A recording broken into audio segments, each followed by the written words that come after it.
এখানে যে আমিন ফিড নামের একটি প্রতিষ্ঠান রয়েছে, এখানে আমরা অনেকগুলো অসঙ্গতি পেয়েছি। সেটা হচ্ছে প্রথমত উনি লাইসেন্স এখনো তার চূড়ান্ত হয়নি, আর এখানে যে উনি মৎস্য খাদ্য যে তৈরি করছেন সেই তৈরি বিষয়ক যে ল্যাব টেস্ট করার পরে উনি কি কি খাবার তৈরি করতেছেন, সেটার পুষ্টিমান কেমন, এই ধরনের কোনো ধরনের বা এখানে যে ধরনের কাঁচামাল তৈরি করা হচ্ছে সেগুলোর গুদামজাত কিভাবে হবে বা সেগুলো সংরক্ষণ কিভাবে হবে, সেই ধরনের অনেক গ্যাপ পেয়েছি আমরা। সেই অনুযায়ী আমরা এখানে একটা প্রসিকিউশনে গিয়েছি এবং প্রসিকিউশন অনুযায়ী আমরা এখানে মৎস্য খাদ্য ও পশুখাদ্য আইন ২০১০ অনুযায়ী আমরা ৫০,০০০ টাকা জরিমানা বা অর্থদণ্ড আদায় করেছি।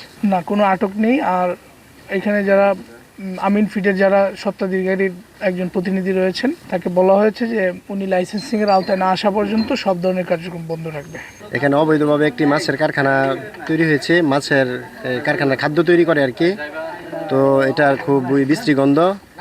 আর এখানে উপজেলা ইউনি মহোদয় এসেছেন আর অনেকে এসেছেন, অলরেডি ওনাদেরকে ৫০,০০০ টাকা অর্থদণ্ড জরিমানা করেছেন। মৎস্য খাদ্য ও পশুখাদ্য আইন ২০১০ অনুযায়ী ১০-এর ধারা ৪ অনুযায়ী প্রত্যেকটি মৎস্য খাদ্য বিক্রেতা বা উপকরণ বিক্রেতা, মৎস্য খাদ্য উৎপাদনকারী, আমদানিকারক সহ সকলকে লাইসেন্স করা বাধ্যতামূলক। কিন্তু এখানে আমরা যে প্রতিষ্ঠানটি আজকে এখানে পেয়েছি, আমাদের নির্বাহী ম্যাজিস্ট্রেট হিসেবে উপস্থিত রয়েছে, উনি এখানে খাদ্য উপকরণ বিক্রয় করেন এবং সেটার লাইসেন্স এখনও তিনি গ্রহণ করেন নাই।